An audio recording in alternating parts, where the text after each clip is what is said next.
Okay, so, Dad, Yes, can you tell me the story about the UFO that you saw when you were down at the river when you were little? I can tell you as much as I can remember about it. Um, this was with my best friend Brian McLean, and we had to have been in junior high school because it was before I knew Chaz. So we were probably in eighth grade. So that would have been what, 1979, 78, 79. We would always go fishing in the summertime. We would go down to the same part of the park where all those apartments are now for Olentangy Village, but they didn't used to be there. And we would, it was also right across from the graveyard from Green Lawn Cemetery. And so it was kind of freaky. Not Green Lawn Cemetery, whatever the cemetery is right there. Um, and anyway, we were fishing, and there was some sort of a plane that came. It had to have been a plane. I don't know what it was. I think it's been so long ago that I've almost talked myself out of believing that I really saw it. But it came flying in over the river, and it was shaped very much like a B wing, like a B-1 bomber is. And of course, this was before there was a B-1 bomber in service. So we don't, And with Dayton, we thought maybe it could have been an experimental plane out of Wright-Patterson or something, or out of Rickenbacker My Air teacher Force. was in the Air Force too, so Okay. she'll understand Well, this. this was shaped like like a flying V, and it came down and it came in sort of following the river, and it was big. I mean, it was, I don't know, it was definitely not saucer shaped or anything. And there were things at the back of it that looked like engines, like, they were glowing like red, like you would think of a jet engine shooting fire or whatever out of the back of it. It came in like that. I don't remember it being really noisy, but I think it did make a noise.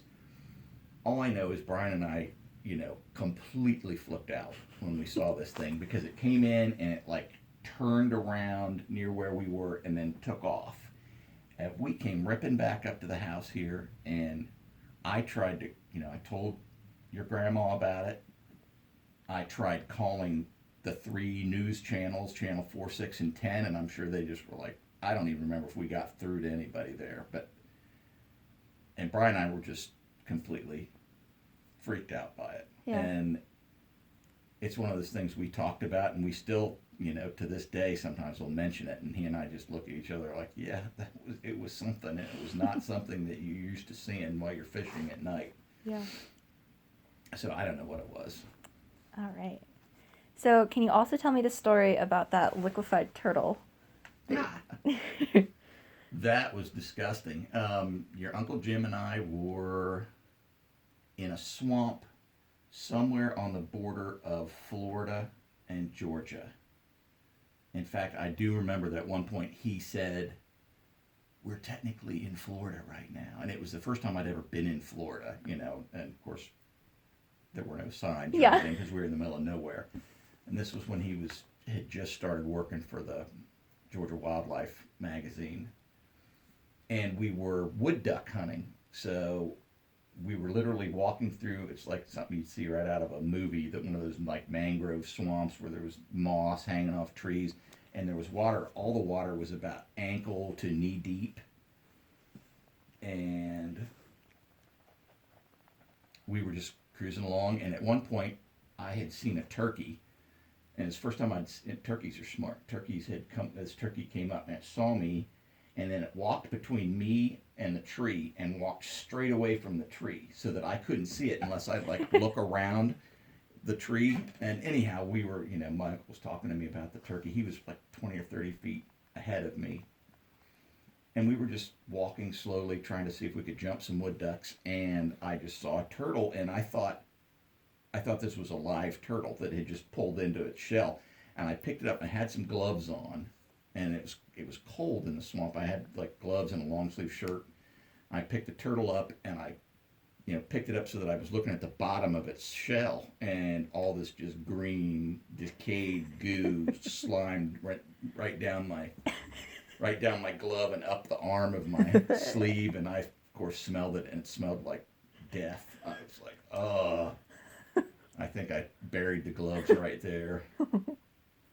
But yeah, that was disgusting. And then can you also tell me the story about the dog under the bed? The classic. Oh yeah, that I don't know where that got started, but I think I did tell you about that story where the woman comes home from work. She lives alone, finds her dog, which at least I think in the story was a Doberman Pinscher, and her dog was in distress, like choking, couldn't breathe, and she freaked out. She didn't know what to do, so she ran out to the car with him and threw him in the car. They ran to the vet. The vet shuffled the dog back off to some back room and told the lady it was going to be a little while. And she said, this is a weird part of the story. She said, well, I need to run home for something.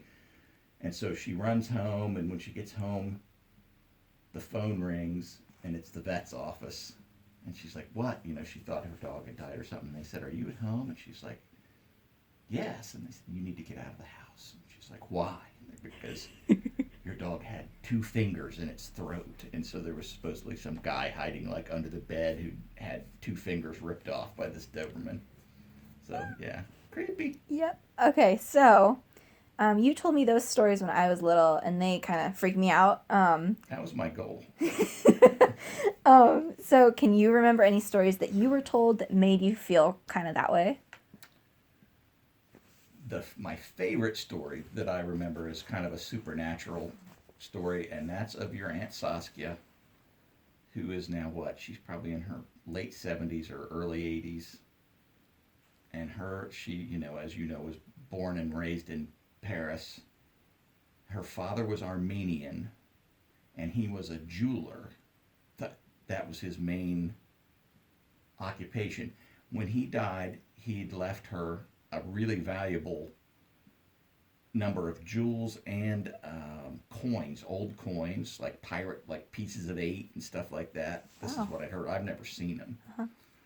But she had on some very expensive, valuable ring that I think was her mother's, that her father had given her mother at some point when she was a baby, or maybe before she was born. Anyway, she had been doing dishes, and she suddenly realized her ring was gone. And this was just like, I guess, a week or 2 weeks after her father had died.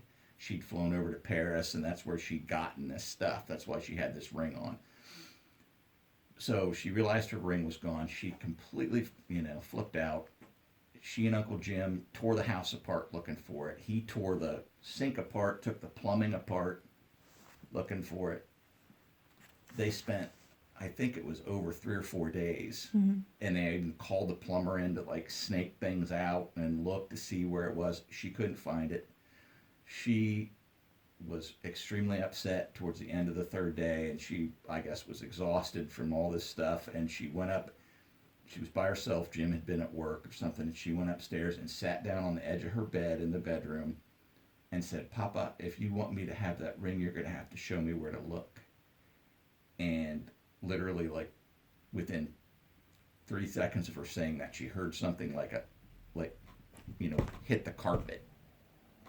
And she looked up, and this thing was laying, like it had just fallen off of something and was laying on the carpet next to her chest of drawers. And I always thought that was just very weird. Yeah. That story always, it never really freaked me out, but it made me curious. Wonder. Yeah, it filled me with wonderment. Yeah. One story that had a profound impact on me was from your great grandmother, who, your grandpa that you never knew. Your grandpa was from Point Pleasant, West Virginia, and they took the Silver Bridge across the Ohio River day in and day out. And I guess at some point in the 60s, I don't remember what year it was. I don't know if it was after I was born or if it was before I was born. It was disappearing. Anyhow,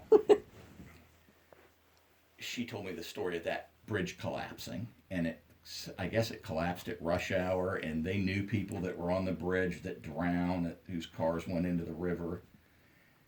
And I don't know how old I was when she told me that story. I don't know if I don't have any memory of her telling it really, Mm-hmm. but I've been told that she is the one that told that story. And for a good like 3 or 4 years of my young life, I was terrified of going across any sort of suspension bridge. My cousins to this day will laugh and say, oh, you remember when we went across the bridge and you'd get down on Grandma and Grandpa, the floor of Grandma and Grandpa's camper?